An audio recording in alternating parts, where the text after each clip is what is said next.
Assalamu alaikum wa rahmatullahi wa barakatuhu.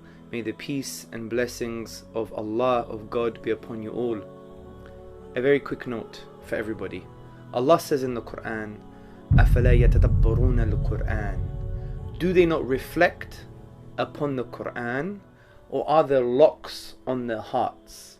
If we reflect upon the verse that tells us to reflect upon the Quran, we may conclude that the more we contemplate, meditate, and discover and analyze and search for the gems in the Quranic verses, the more our hearts will become unlocked to receive the mercy, guidance, and divine love.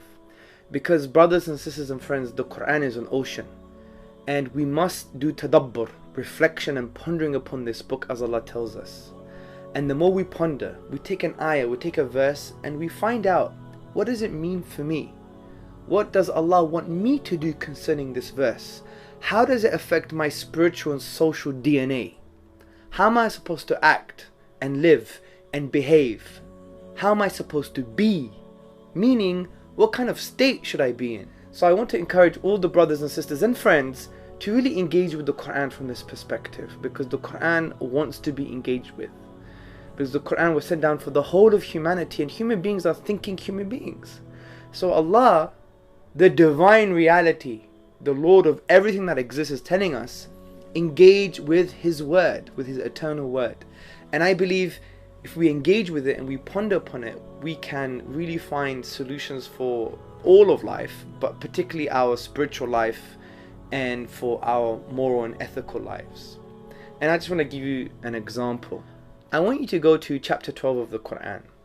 It has become my favorite chapter. But this is the beauty of the Quran. Every time you understand a chapter, that becomes your favorite chapter.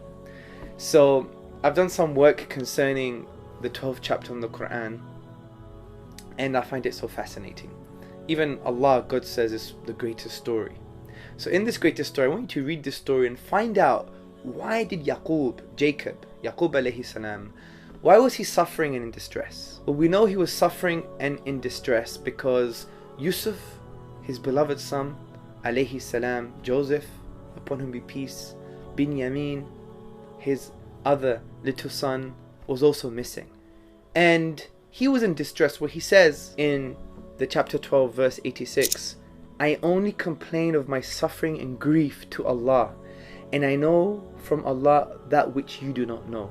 So from the perspective of a state of being, so say we're depressed sometimes in life and we're really upset, or we don't know where we're going, and we have this kind of existential crisis. Who are we? Whose are we? What are we? Why are we? All these questions we can't really answer properly. We haven't really reflected upon those questions properly, because we all need reminders.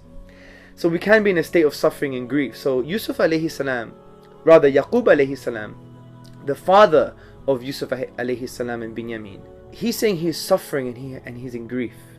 But look at his solution, or look what he does. And he says, I only complain of my suffering and grief to Allah. That's number one. When we go to the next verse, verse 87, he now advises his sons, because he had another 10 sons, to go and find out about Joseph and Binyamin, his brother. And look what Yaqub alayhi salam says. He says, and despair not of the life-giving mercy, Rawhillah, the life-giving mercy of God, of Allah. For indeed, the one who despairs of the life-giving mercy of God is the one who actively rejects the truth. So there are some lessons here. It's teaching us how to deal with grief and distress and depression.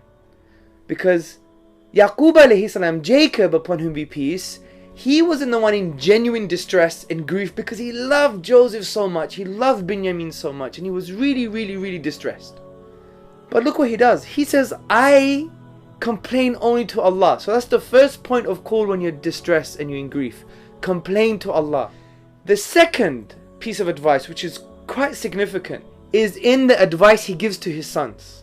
And he says, and despair not of the life-giving mercy of Allah, for whoever despairs of His mercy is the one who's in an active state of disbelief, who rejects the truth. So it means the one who's in grief and distress and depressed, a solution out of this grief and depression is to sincerely advise others and remind others of the mercy of Allah. Yaqub alayhi salam was the one in distress and grief, but he advised his sons sincerely, and he told them about Allah's mercy, His compassion, His love. So the way to get out of this grief and distress is actually to do that. Advise others sincerely and remind them of the mercy of Allah. And it's no wonder many of the counselors or psychotherapists, they were actually depressed and they got into the job just to help themselves, because advising others actually helps you. So keep on reflecting upon the Quran, brothers and sisters. And if you do feel a bit distressed, a bit in grief, rely on Allah, refer to Allah, complain to Allah alone, because He's the only one who can change the situation. Number 2, sincerely advise others. Number 3, remind others sincerely of the life-giving mercy of your Lord, Allah subhanahu wa ta'ala.